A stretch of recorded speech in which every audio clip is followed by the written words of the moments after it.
movement indoors. It's a participatory piece. It's called We're Not Leaving.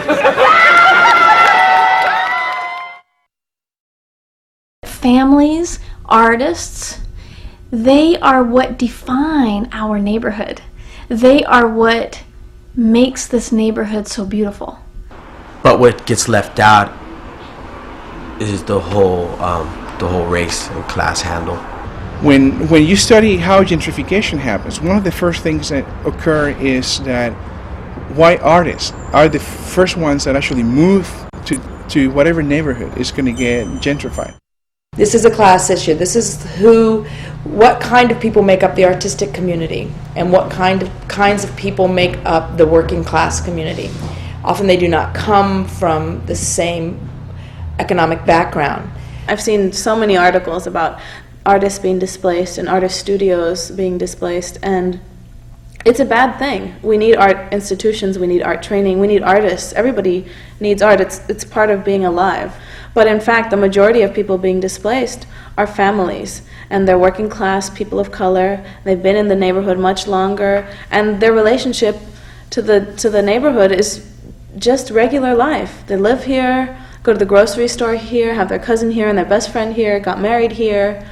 Many artists, after they do their artistic moment, their revolutionary moment, go off into their whatever situations, and they don't have to stay on the front lines because their personal economics maybe will allow them, give them more grace around having to face the front line all the time.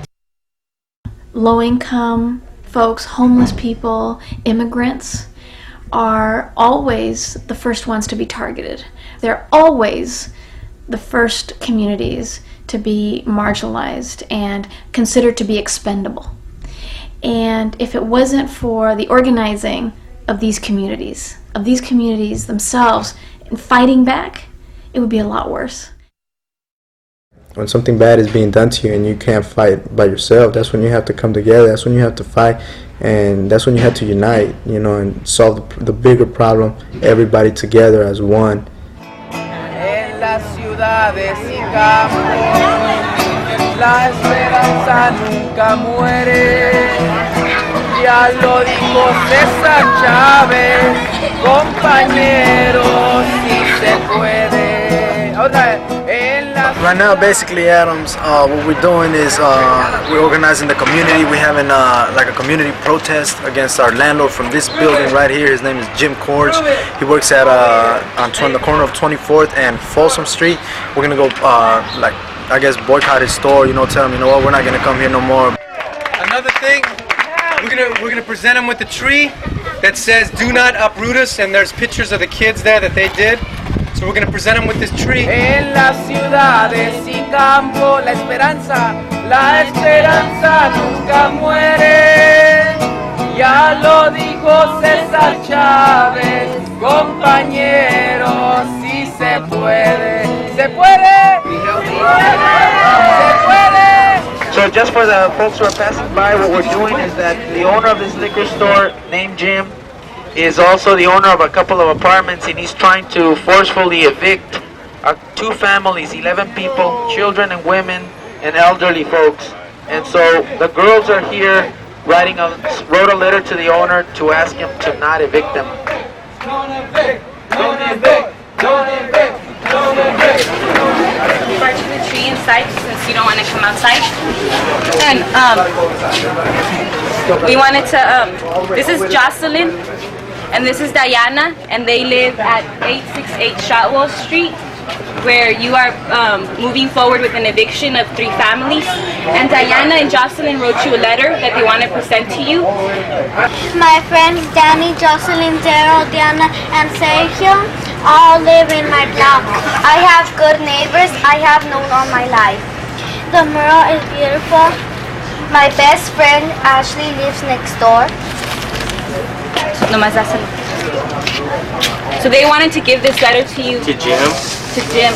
Okay. Tell him there's a tree coming.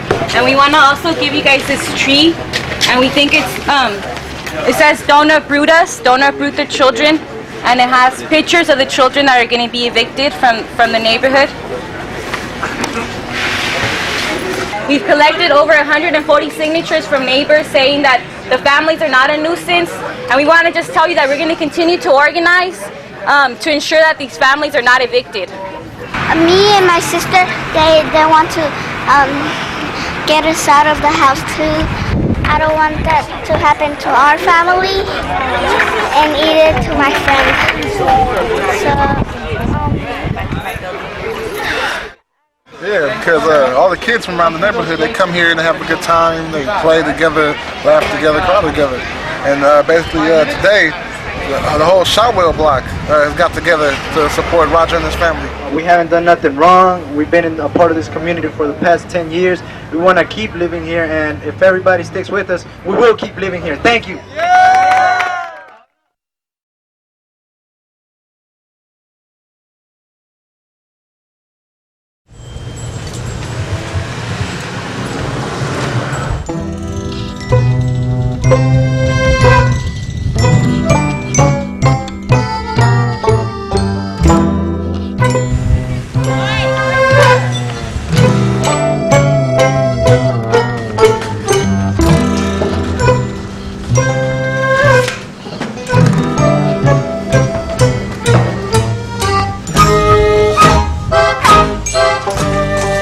I'm here to show the property to able and qualified buyers. All right.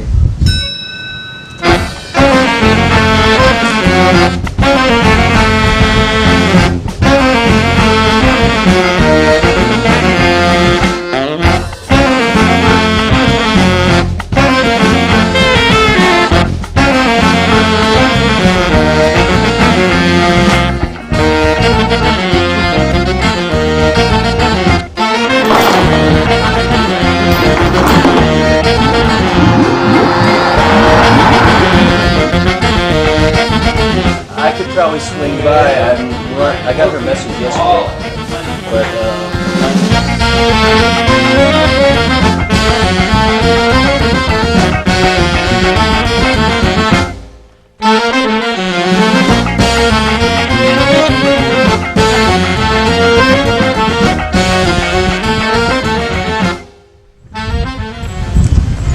It gets the stains out. Great. It takes away the color, sir. good. So we had these two simultaneously, great, successful ways of protesting. Mac, leading the people through the streets, and then the artists kind of, performing and using what they had, their tools, to get attention.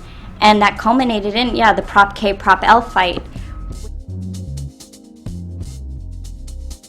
There are moves afoot by some people to try to block .com companies from moving into certain areas. What do you feel about that? Moving into certain areas, that's a planning decision, and it ought to be made by the planning process, and in the planning process, not through the ballot boxes. The elections of November of 2000 really were about a referendum on the administration and the development and policies. That's why Proposition L was put on the ballot, was basically to force a